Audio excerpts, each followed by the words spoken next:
Hi, I'm Xiang Yixu, and this is group assignment for Team 20. This presentation contains 8 parts.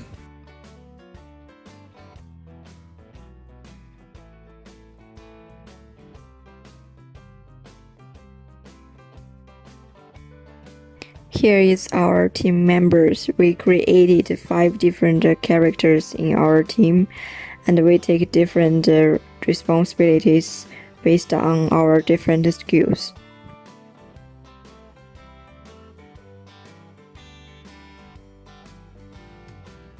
We used several project management tools. Since we have 5 characters in our team, we call them 5 heads. We created different tasks for these 5 heads, and they will participate in different stages in this project. However, sometimes team members can wear more than one hat to help each other. We use Gantt chart to manage our time for group meeting and individual tasks.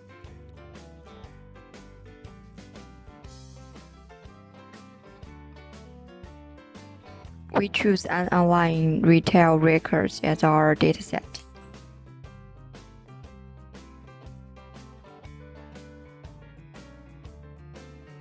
This dataset belongs to a retail organization with its customer records across several countries.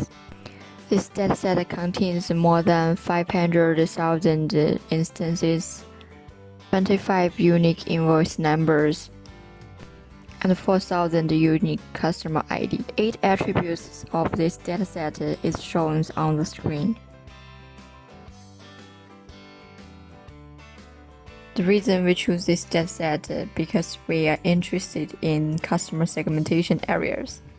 And considering this dataset is rich enough and has reasonable categorical and continuous variables for us to study on how to make customer segmentations.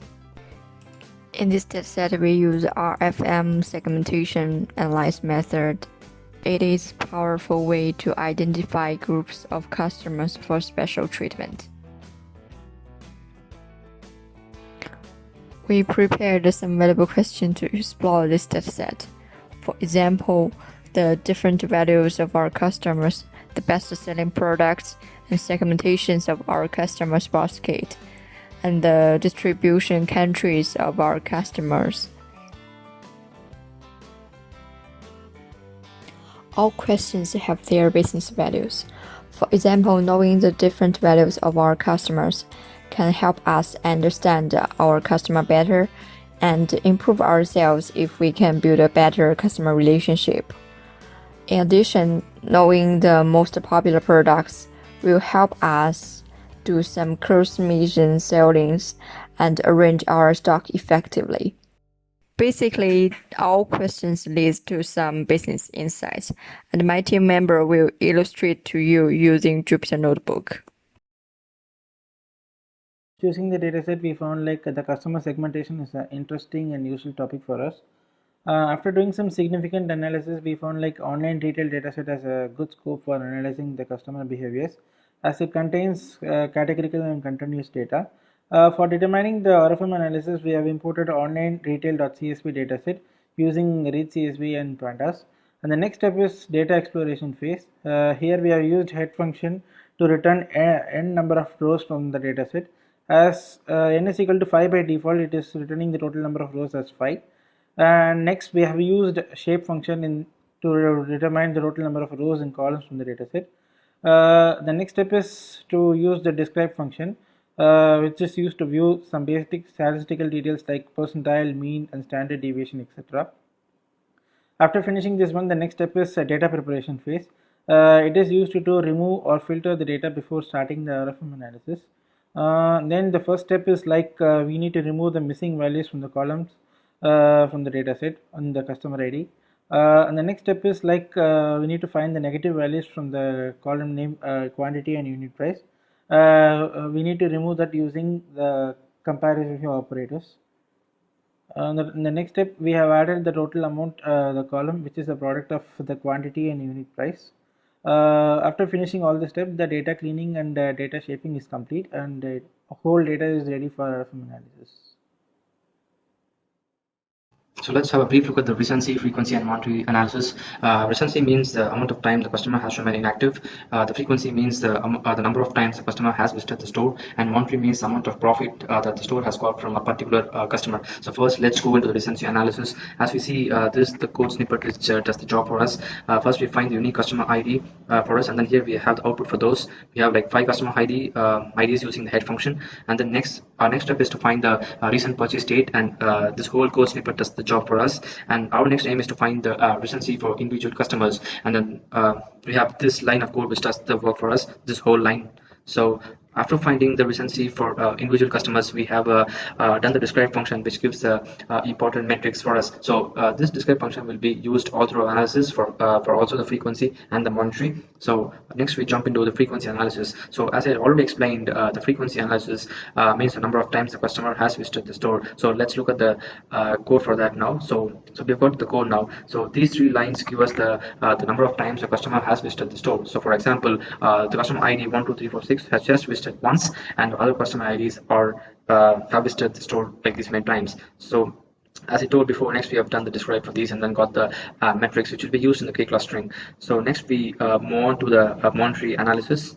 Which gives the profit that the store has got from the individual customer. So we have got to the monetary analysis now. The snippet of code does the work for us here. So we group the data set by customer ID and then sum up all their invoices so that we get the sum of all their purchases actually. So we have the output here which shows the customer ID and the total amount of money which they have spent in the store. So we get to see the amount of money which all the customers have spent. So again we hit the describe for this to get the metrics. So from the values determined from the recency analysis, those values are put through the k-means clustering algorithm, which is for the customer segmentation. So the k-means are imported from the sklearn and the number of clusters are set to 4. Here the prediction is done and it is grouped by recency. The describe function will give you the characteristics of each cluster. From this value seen here, it is evident that cluster 0 is holding the maximum number of customers between the recency range of 0 to 52, followed by cluster 3 with the customer count of 995, and the mean is approximately 85, followed by cluster 1 and 2. So the histogram is a graphical representation of the values discussed above. The histogram, plotly's offline and plotly's graph objects are used as packages in here for plotting the graph. From this graph, it is seen that 722 customers are in between the recency period 0 to 9, and followed by 493 customers in between 10 to 19 days. There's a gradual decrease here, the number of customers. And here we can see different value of customers in the different recency period. We have also done a distribution plot here using Seaborn. So from the distribution plot, it is seen that the maximum number of customers are in this region where the recency is less than 150 days. Hello everyone, my name is Pei and I'm going to introduce the final score and segmentation part because we already analyzed the recency, frequency, and monetary. So now the first step will be to merge them into a new data frame. So we use the merge function to create a new data frame. We get the all data in here, and then we use one way to scoring them. So the way we use is to calculate the quantize of recency, frequency, and monetary, and it has three quantize 0.25 and 0.5 and 0.75. And can we get these three quantize, we can divide them into four parts. And then we create a function to score them from 1 to 4. Because recency is smaller, the higher value, so the smaller get the 4 score. And the frequency and monetary is different. And then we use the apply function to call the R score, F and M score function to put the arguments in here, and then we get the score according to their recency in their quantized position. We got the score 1 or 4. And then of course the next step will be the summarizing this score, and we use the sum function to summarizing each row. So the score range will be 3 to 12 because the lowest is 1. And then we just set the segmentation then. From 3 to 6 will be the low value, and we create a column and set all is low value, and larger than 6 become the mid value. It means that the 6 to 9 will be mid value and 9 to 12 will be the high value. And then we got our result. Finally, we go to the visualization part. We drag the histogram in here, and the high value will be almost 1,000 people. Mid value is 1,700 people. And then we also explore other questions. For example, the how are customer country distribute? You can see that we use the glow by function and add the count them how many customer in each countries. So if the company want to open a new market, they will choose go to Germany and France. And the second question we go to explore is that what products are popular. For this question, we also create a new data frame and use the grow by to count the invoice, the ages stock code. And then we can see that the frequency for top 10 stock code. So we will know that what products are popular, so it will help the company to manage them efficiently. Process of doing our project, of course, we also have some technical difficulty. For example, in using the Anaconda and the Noble, we meet some issues with installation of the package, so it led to some problem while doing the data visualization part. And of course, we are not familiar enough with the package, especially for some new packages, and we also have no idea how to improve the k-means cluster resource. Of course, finally we show this problem by searching and practice. Of course, we also use the lab materials and it helps us save time to search on Google. We mainly use LabJupyter notebooks like Intro to NumPy and the machine learning package and some technique we learn from tutorial assignments. For example, the grow by, we can already use it skillfully. Hi, I'm Xiang Yixu, and I will take the part of business case analysis. So the customer segmentations is a signal that you learn from your customers. You have to find the commonalities and differences from your customers. RFM analysis is a quick snapshot of which customers have purchased most recently to priorities, nurturing, and loyalty offers. After find the highest value customer and the lowest value customers, you have to apply different marketing strategy on them. For the high value customer, you have to make some discount to keep them, and for low value customers, you have to apply different marketing strategy to creating value on them.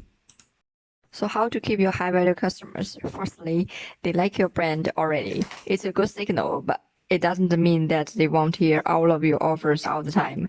Just make sure you still have a clear system in place for customer communications, so they aren't constantly getting bombarded with email and calls, because this may eventually make them switch to a competitors. Some suggestions to keep your high value customers. For instance, you can provide them with bulk discount, and you can ask them to join your membership plan to put extra trail on them. By learning the behavior of your high value customers, you can know them better, and you can also provide suitable services for them using membership email. So how to add values on your low value customers? You can achieve this by increasing your conversion rates. This is a completely different marketing strategy compared with the one you applied on your high value customers. If you are applying an email marketing strategy, you need to remind them your brand by sending emails. You can show your values to your customers by sending them their wishlist products or their recently reviewed products. In this way, you can create more value on them and gain more customers. With different marketing strategy applying on different customers, your revenue and profit will grow. The next section, I will show you the business values for marketing department. As we know, marketing strategy is creating a resistance-free path to help customers getting their products. After finish with the work of customer segmentations, you can rearrange your physical or web store to catering your most valuable customers. For instance, you can do some cross-mission selling to add your KPI. Change the time for promos and special deals to the most frequently shopping time for your most valuable customers. Applying the targeting marketing strategy, you will receive less complaint because you understand your customer better. And lower resource wasting since you concentrate on the behavior of the most valuable customers. This marketing strategy will help you get a higher return for your invest and higher customer loyalty. However, this marketing strategy can also deliver some pains to customers. For example, these low-value customers can be disappointed at a company because most promos and discounts are not targeting at them. But your high-value customers gain more from this strategy. The customer segmentations will reduce the unnecessary recommendations for them and gain more suitable promos and discounts for them. They can also get personal resistant free services from these segmentations. Everything for our presentation. Thanks for your listening.